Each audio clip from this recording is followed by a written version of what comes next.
G'day everyone and welcome to a new series that I'm doing here called Story Time with Willy. Basically where I sit here in my undies but with a nice suit top on, having a whinge or telling a story about something. Today's suit is an MJ Bale woolen suit. MJ Bale is one of my favourite ones, and this is one of my favourite suits with a little bit of gold Louis Vuitton. Just one of those things you've probably seen me wear this around the traps a heap. I probably wear it too much. People think I only own one suit. Anyway, the story we're telling today, this is something that I think you've probably come from Instagram to hear because it's something you've just found out about. I have always, through my cancer journey, everything is trying to be as open and transparent as possible with everything. Probably the one thing I kept under wraps was an appointment I had with a doctor in Sydney due to I didn't want to get myself or anyone else in a little bit of hot water. Although I did get some people in hot water, but I didn't go public with it.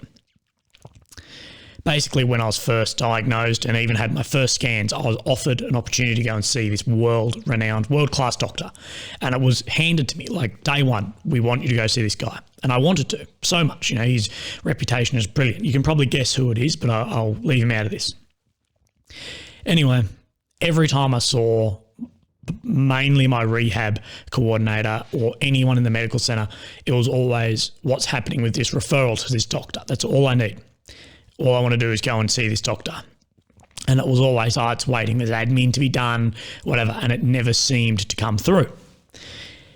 You know, this went on for months and months. I'd started chemo, whatever.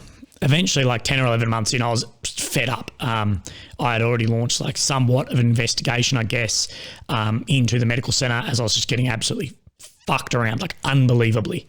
And that will come in a later story. There's two parts to this, but this is, I guess, the main one that's critical, I guess, more so to my health. Anyway, I eventually got a referral to go and see this doctor in Sydney. But I hadn't had any means of getting to Sydney or whatever. Now, I got told that would all come through. No, don't worry about it. Don't worry about it. It got until the afternoon before where I rang up going, hey, I haven't heard anything about this, to my rank that they're like, we've heard nothing about it. And everyone shifted blame to everyone. The medical centre shifted it back to work shifted it to them. In the end, my work was actually correct. And I still am not really sure who funded this, but I actually think it came out of the Regimental Trust Fund, which was funded by the Diggers at the time, which, you know, I can never thank enough. Anyway, I went to Sydney. At this point, I'd already done about 7 months, I believe, of chemotherapy, and I was pretty unwell. Going through the scans, whatever, with this doctor, he couldn't believe that I'd done chemo, and he was quite shocked that I hadn't had a surgery to at least debulk the tumour.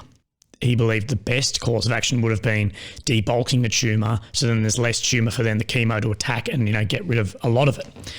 The words that came being, you know, there was a chance at a cure, but that chance is now gone because you've built up an immunity to the chemotherapy. That's a pretty hard thing for it to hear from a neurosurgeon, saying that if, you know, someone pulled their finger into their ass at another point, then, you know, although the chance may have been very slim, there was a chance, and that chance is now gone. So that was very hard. I don't think the scope of what happened really hit me until we walked outside. My mum broke down, basically just in tears, saying, I wish we'd just came and seen him earlier. I'm so sorry. I wish we could have done this, Matt. And of course, you know, there's nothing we could have done, but someone somewhere, due to their incompetence and not pulling their finger out of their ass, took away the chance of me ever having a cure for this tumour. Even if the chance was so low, the chance still existed. This is something I've never really talked about because, you know, I didn't want to get myself in hot water, you know, making things look bad. But now that I'm out of the forces, I can happily talk about it.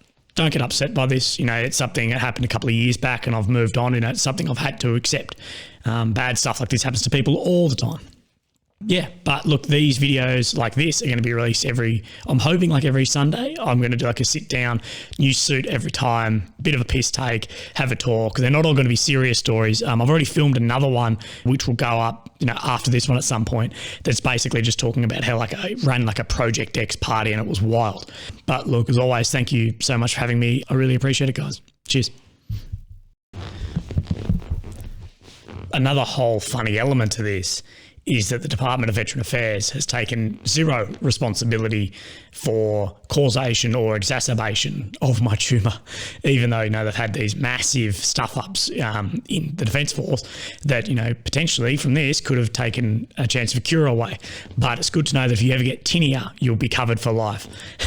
But, that's here nor there. I get that there's policy and everything in between, but that's just a funny one. Yeah, I can't. Yeah.